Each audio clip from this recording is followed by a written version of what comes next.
इस साल शादियों का सीजन पूरे एक महीने पीछे है। अभी गिनती की शादियां हो रही हैं।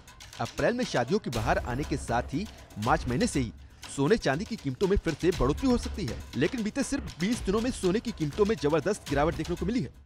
शादियों के सीजन से पहले सिर्फ 20 दिनों में सोने की कीमतों में 3,292 रुपए प्रति 10 ग्राम तक की गिरावट दर्ज की गई है। वहीं चांदी की कीमतों की अगर बात करें तो इस समय पिछले साल के भाव की तुलना में चांदी 7,594 रुपए प्रति किलो तक सस्ती हुई है। सोने के दाम पिछले 8 महीने में सबसे निचले स्तर पर आ गए हैं। अभी सोना 46,130 रुपए प्रति 10 ग्राम बिक रहा है, तो वहीं चांदी 68,414 रुपए प्रति किलो के भाव से बिक रही है। इससे पहले 1 जून 2020 में सोना 46,000 पर था। इसके बाद सोने की चमक लगातार बढ़ी और ये अगस्त में अपने ऑल टाइम हाई 56,200 रुपए पर पहुंच गया था।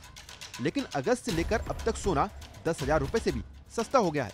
सिर्फ 6 महीनों में ही सोने की कीमतों में 10,000 रुपए से भी ज्यादा की कमी आई है। वित्त मंत्री निर्मला सीतारमण ने वित्त वर्ष 2021-22 के लिए पेश किए गए बजट में सोने और चांदी पर आयात शुल्क में भारी कटौती की घोषणा की है। सोने और चांदी पर आयात शुल्क में 5% की कटौती की है। इस समय फिलहाल सोने और चांदी पर 12.5% आयात शुल्क देना होता है, तो अब 5% की कटौती के बाद सिर्फ 7.5% इम्पोर्ट ड्यूटी देनी होगी। इससे सोने और चांदी की कीमतों में गिरावट देखने को मिल सकती है। सोने के अलावा चांदी की कीमतों में भी गिरावट दर्ज की गई है। 7 अगस्त 2020 को चांदी 76,008 रुपए प्रति किलोग्राम पर पहुंच चुकी थी, लेकिन 19 फरवरी को चांदी 68,414 रुपए प्रति किलोग्राम पर बंद हुई। तो वहीं एक सप्ताह पहले यानी 12 फरवरी को चांदी 68,377 रुपए प्रति किलोग्राम पर थी। इस तरह से सप्ताह के दामों में तो 37 रुपयों की बढ़ोतरी हुई है, लेकिन सालाना तौर पर इसमें 7,594 रुपए प्रति किलोग्राम की गिरावट दर्ज हुई है। चीन के बाद भारत दुनिया में सोने का सबसे बड़ा बाजार है। हालांकि हमारे यहाँ सोने का उत्पादन 0.5% से भी कम होता है, लेकिन भारत में डिमांड कुल ग्लोबल डिमांड की 25% से भी ज्यादा है।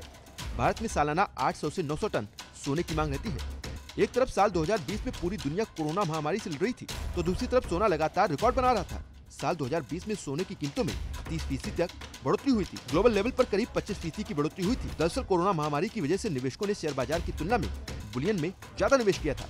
इस तरह निवेशकों ने भी सोने से जबरदस्त मुनाफा कमाया। इस वक्त आप लंबे समय के लिए सोने में निवेश कर सकते हैं।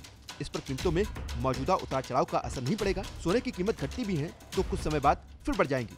तो अगर आप भी सोने में जबरदस्त मुनाफा कमाना चाहते हैं तो ये आपके लिए कम दाम में सोना खरीदने का सबसे बेहतरीन मौका है।